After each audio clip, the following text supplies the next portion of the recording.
Pessoal, vou fazer um intervalo aqui na série de exercícios de pensamento radical que eu estou fazendo aqui nesse espaço para falar de maneira um pouco mais direta com as pessoas que estão interessadas em dialogar com o meu trabalho, né? Porque muitas vezes eu recebo a demanda de situar o meu trabalho no contexto mais geral, né, das diversas teorias que estão circulando no Brasil e no mundo, né, porque afinal é importante você ter uma espécie de classificação, né, uma etiqueta para conseguir situar, né, enfim, aquela pessoa com a qual você está dialogando ou com quem você tem seu interesse de dialogar. Então, como é que eu classifico o meu trabalho? Digamos, não é pura e simplesmente teoria crítica, né, porque isso é muito amplo, né, precisa de mais qualificações para entender o que eu estou fazendo. Acho que o primeiro ponto eu me classificaria como alguém que está escrevendo na tradição do pensamento brasileiro, né? Aí a referência mais direta é o Roberto Schwartz, a um pouco mais direta é o Sérgio Buarque de Holanda, Raízes do Brasil, Gilberto Freire, Casagrande Senzala, né? Eu não sei se vocês sabem, mas são livros que são relacionados, né? O Gilberto Freire publicou a primeira edição do Casagrande Senzala na coleção que ele dirigia, né? Então tem uma tensão entre esses livros e tem, né, um diálogo. E a gente tem outros autores, né, que também escreveram nessa linha do ensaísmo sobre o Brasil, inclusive Guerreiro Ramos, Florestan Fernandes. Acho que dá para colocar aqui também um Milton Santos, né, especialmente com o livro dele sobre a globalização, que são autores, na verdade, que na linha do que se faz no chamado decolonial, pós-colonial, procuram pensar a partir de um determinado espaço, né, pensar de maneira situada. Enfim, no caso desses autores, recepcionando, né, ou fazendo, tensionando, né, os conceitos recebidos da tradição europeia com a experiência nacional para mostrar que eles não funcionam, para mostrar que eles têm que funcionar de maneira diferente e, eventualmente, como é o meu caso, para criar novos conceitos, né? Então, a ideia não é receber essa tradição ingenuamente, nem só reproduzir, é refletir sobre ela, quer dizer, refletir sobre as razões pelas quais ela chegou aqui, o que ela pode explicar, o que ela não pode explicar e o que a gente tem que fazer para eventualmente transformar esse pensamento numa coisa diferente. Então, eu me sinto ligado a essa tradição do pensamento brasileiro, que eu acho que é relativamente compatível com o decolonial e o pós-colonial. Eu não gosto muito da nomenclatura decolonial, porque parece que dá a impressão de que é possível descolonizar o pensamento, e eu acho que essa é uma mensagem equivocada, né? Porque nós fomos colônia e a gente é marcado por essa condição, e não dá para apagar isso, né? A gente tem que lidar com isso e fazer uma coisa diferente. Também não sei se pós-colonial faz sentido, né? Que a gente superou o colonial. Eu acho que isso faz parte da nossa história, faz parte das nossas instituições, das nossas ideias. Inclusive tentar apagar isso ou tentar superar é uma espécie de desrespeito com o passado, né?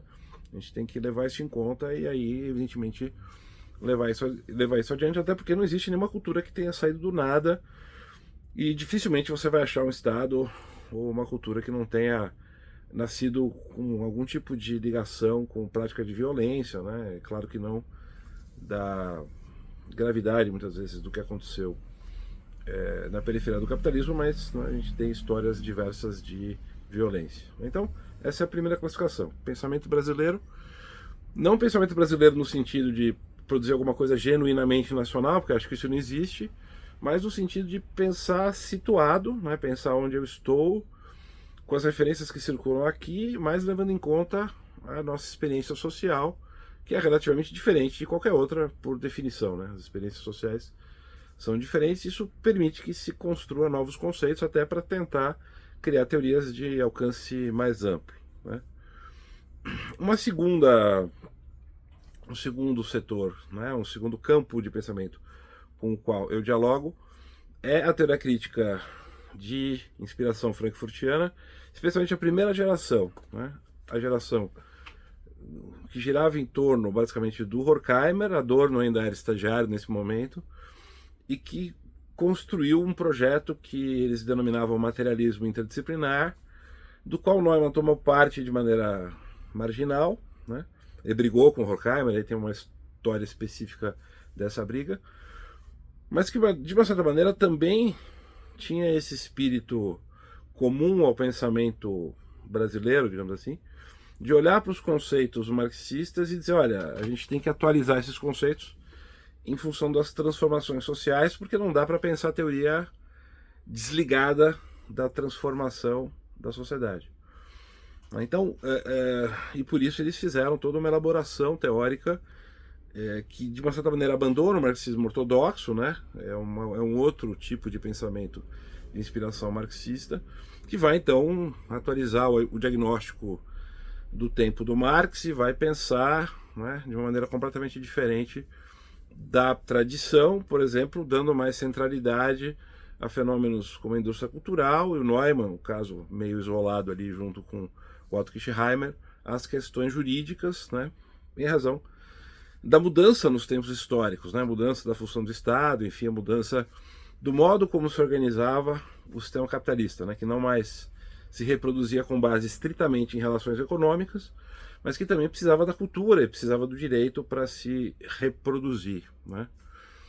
Então, essa é um outro campo de diálogo que eu considero compatível, porque eles partem desse mesmo impulso que eu vou chamar de ancoragem material, né? De ancorar materialmente as categorias e de pensar essas categorias de maneira situada e de maneira histórica, né? Apesar dessa primeira tradição frankfurtiana não levar em conta o que acontecia na periferia, e tem uma série de problemas, né?